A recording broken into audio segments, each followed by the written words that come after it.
Hello everybody, this is YellowDemonHurlr back with more of the Beginner's Guide. When we last off, we touched on prisons and finally finding a space that's warm and comfortable and inviting, and then being booted out of it as soon as we start to get situated. So now we're in this auditorium.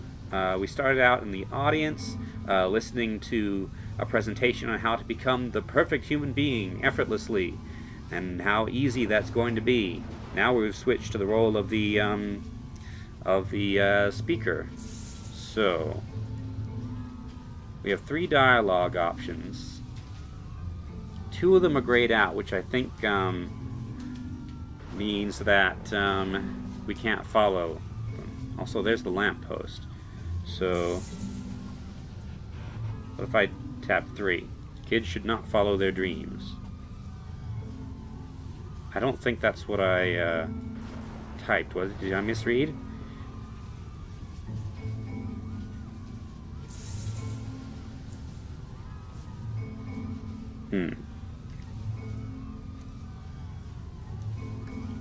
Two. Nope, that's what I selected.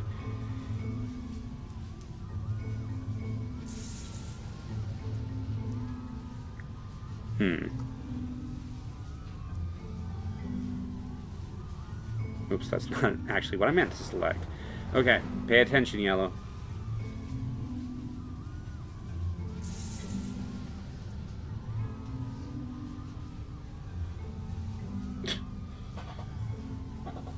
Easiest, simplest path forward.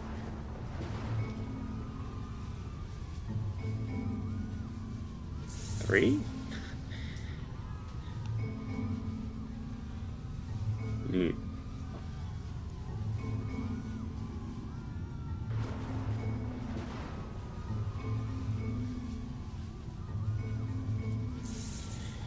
I have no idea what to make of this. 3?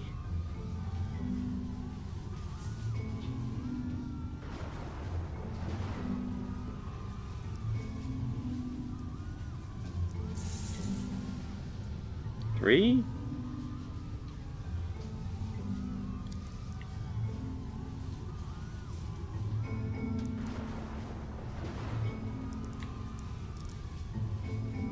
I fell pretty hard for this one. I feel like it's one of the most relatable experiences that you can have. To assume that some other person is perfect and totally fulfilled in every way, and completely miss all of the little flaws that make them painfully human. I think about this game a lot these days. You know, I think I touched... Oh, I think my what I just said just got eaten. This one took a lot longer than all the others for Coda to make. It was 4 months between this and the last one. That's twice as long as it took him to make any other game before this, and it's not like it's particularly complex, so I remember I found that a little strange at the time. So what I was saying that might have gotten eaten by the change in loading screen is that I touched on that same theme of not seeing, well, a similar theme of not seeing someone's flaws that they feel acutely on the notes page, looking up at the painting, I believe it was, stage.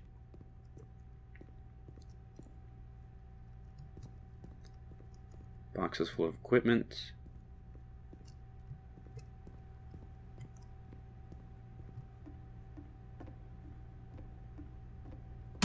Whoa.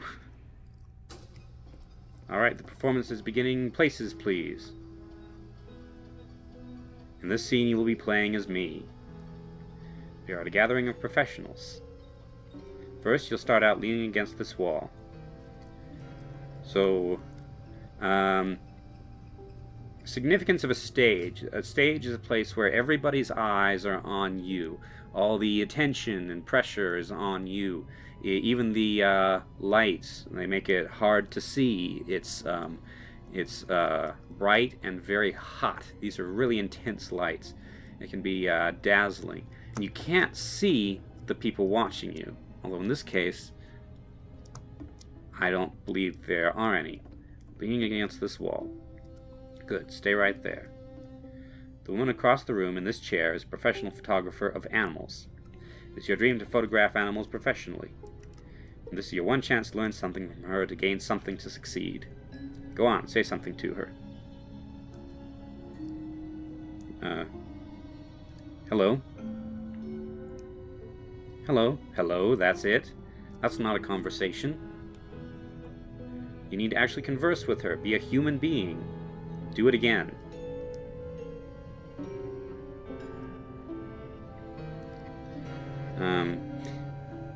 I'm super scared right now. No, that's not what I said to her at all. You're completely missing the tone of the conversation. I was reserved, but I knew what I wanted. I was confident. For some reason, it was just that one moment, but I was confident. Maybe it's that you need a better feel of the setting. There were a lot more people around us. I'll give you some props to work with. These cones that bounce when you touch them will represent the people nearby. These cones that bounce when you touch them. Now talk to her again. Oh, bounce you. You must have worked really hard to get where you are. I'll bet you learned to lean into the pain. What are some sacrifices you had to make?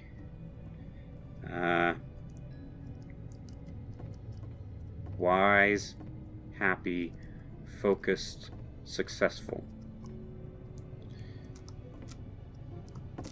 Nothing on top. 2. I'll bet you've learned to lean into the pain. You're messing it all up again. You'll freak her out if the conversation gets that personal that quickly. Do you not realize how important this was for me? I'll never get another opportunity like this again. Everything was riding on this. I want to try something. Try stepping back from the stage. There's our goal. We have this weird endless hallway. I suspect that no matter what I had answered, it would have been wrong. So we're on this place of extreme focus and pressure. We've got all this riding on us. The situation is one of important, and we keep screwing up. I think that's the significance of this.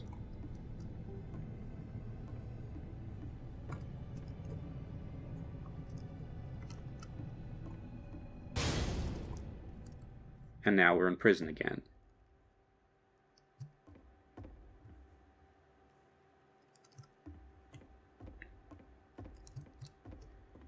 Okay, so here's our lamppost. Here's our goal. Nothing is happening. We're trapped in here. There is a way to go away from our goal.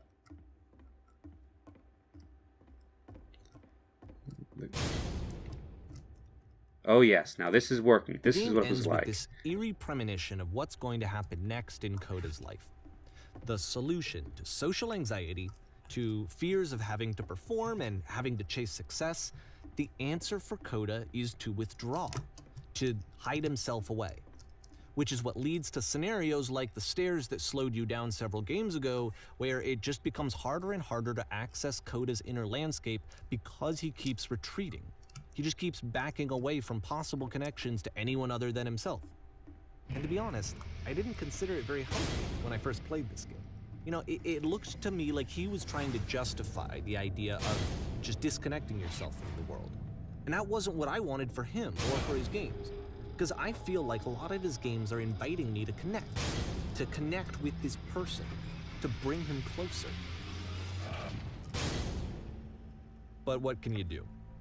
After this, Coda went off and took another 5 months to make a new game. Mobius trip. To play this game properly, you must keep your eyes closed.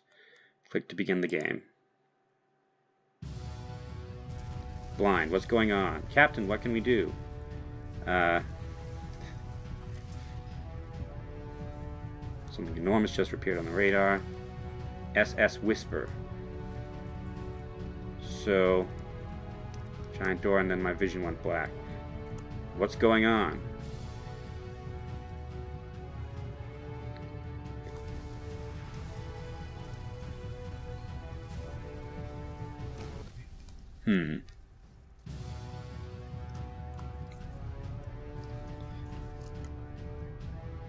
You should probably open your eyes if you haven't already. It's pretty much impossible to solve otherwise. And there is a solution, by the way. Please, someone talk to me. I can activate the shields.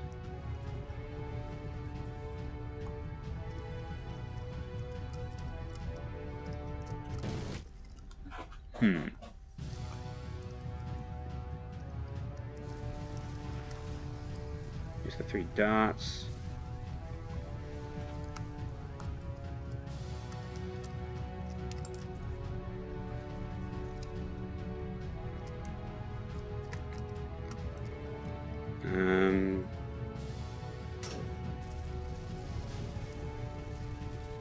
Truth.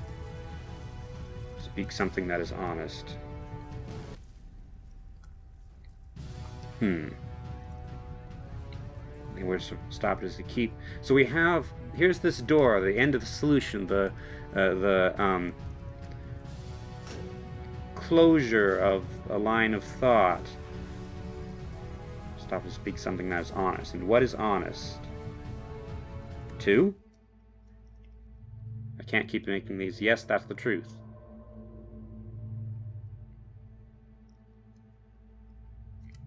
It's draining me. Like I said, I was getting concerned. First off, he's never been this explicit in his work about exactly what he's thinking. So where's that coming from? But then even weirder, his work has potentially stopped being an outlet for him. Not like he's having trouble iterating on ideas, but he literally just can't think of new ideas anymore. And in person, he was being a lot more distant than usual. Like, you know how sometimes a person will just deflect anything that you say in order to keep themselves disconnected all the time? It was that kind of thing. Here was the point in my relationship with Coda where I really started to wonder if he needed my help in some way.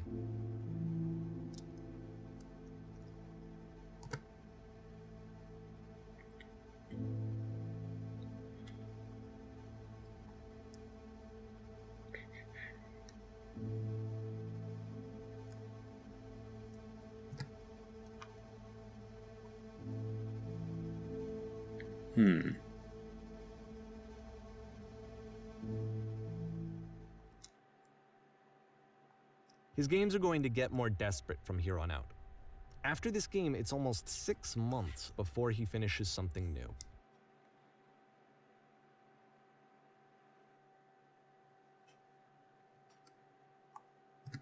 Hello?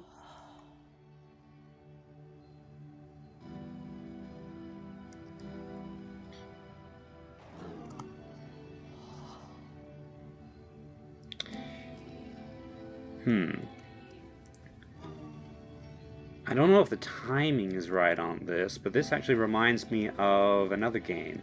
Can't remember what it's called, but it's about playing as a blind girl. Is that a person? How lovely. It's been a long time since I talked to anyone.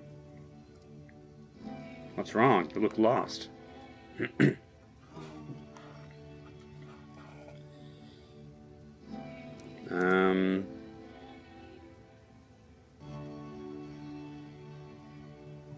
2.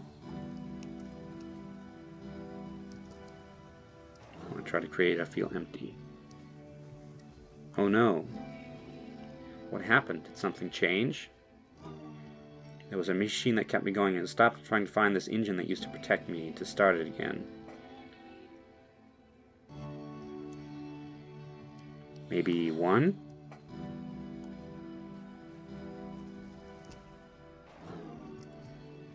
Wait, you're looking for a machine? I think I know where it is. It isn't far.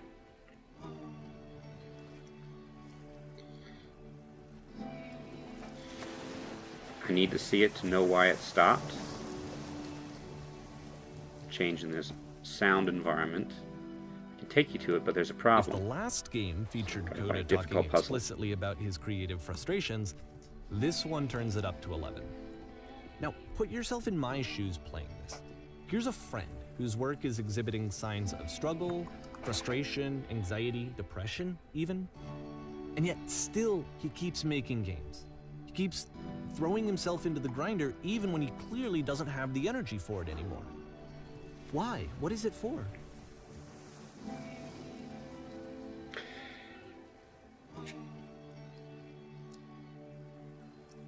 Deal. Or it doesn't matter what I say, does it? 3. Deal. Okay, Japanese gate. I don't know the proper name for this or the exact significance, but I have a feeling this is not Because just from my architecture. perspective at the time, and just what I knew of him, this was a result of how isolated he was. He was in his own little bubble, just sitting at his computer all day, not really showing these games to anyone, not releasing them onto the internet, and so he didn't have anyone outside of himself to connect with. He had no outlet to ground himself on.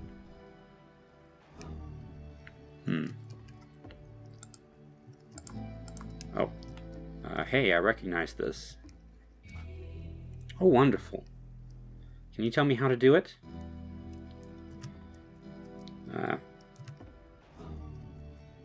First you have to open the door.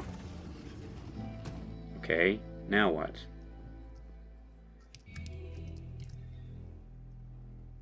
Now you have to close the first door. Alright, what's next? Now just press the switch here.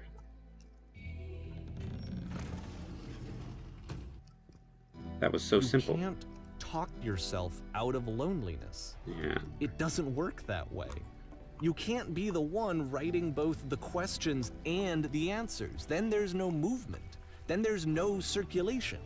If all of your anxieties are being channeled into your work, then if the work ever fails, you have no backup and you're just going to crash. The broken machine.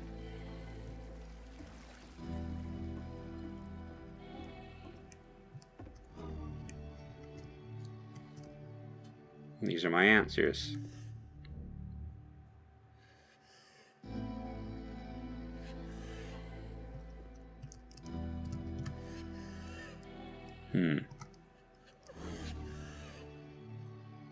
These are just words on some walls.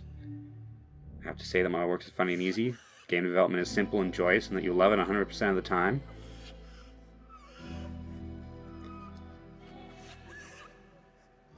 Okay. Simple and joyous, and you love it 100% of the time.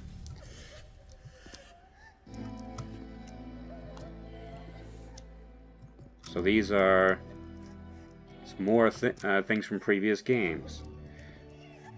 That feels wonderful. Why do the walls just crumble?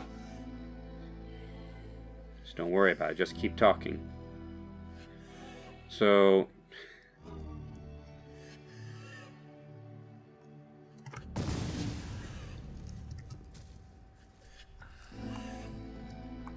Seeing this game at the time that he made it, it looked really unhealthy to me.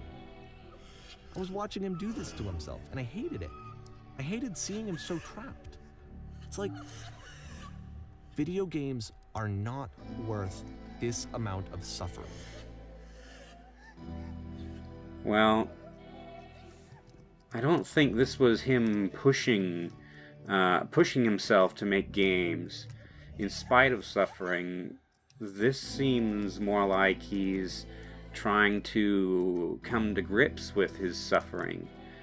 This sort of game, it's the door puzzle in entirety. He's trying to get a grip on it, master it, and leave it behind.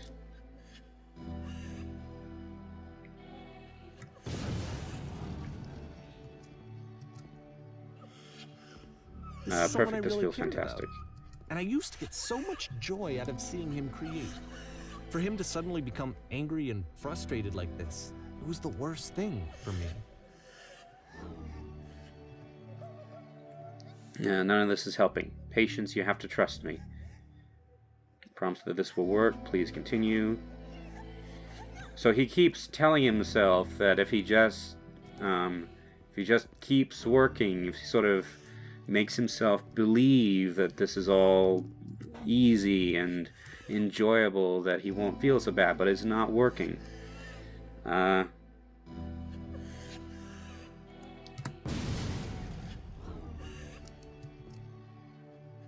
Yes, I more. don't Keep know. going. This is what I felt at the time. I don't know how else to explain it. I wanted it to stop more than anything. I had never felt so rotten. I needed more than I had ever needed anything for this to stop.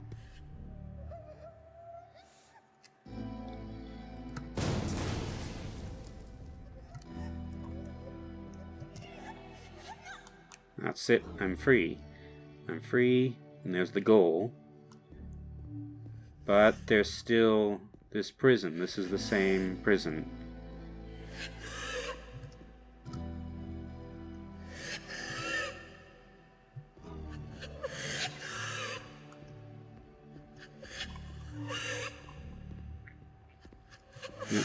Can't go past this point.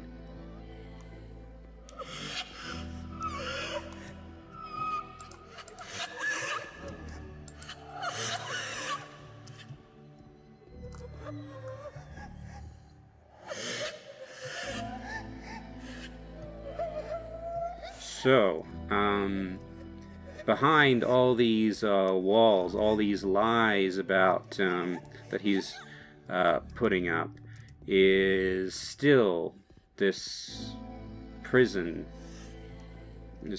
of sorrow and isolation.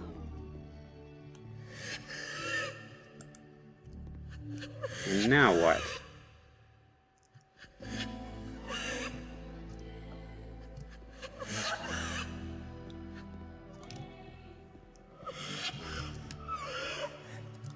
Can't go any farther. There's up here. I don't see any way to. Nope. But it didn't stop. After finishing this one, Coda takes another 7 months and comes up with a new game. May 2000. The Machine. Okay. I know that was a really disturbing place to end, but I'm at my episode limit. I don't think my normal outro really fits. So, thank you all very much for watching, and I'll see you next time. Bye.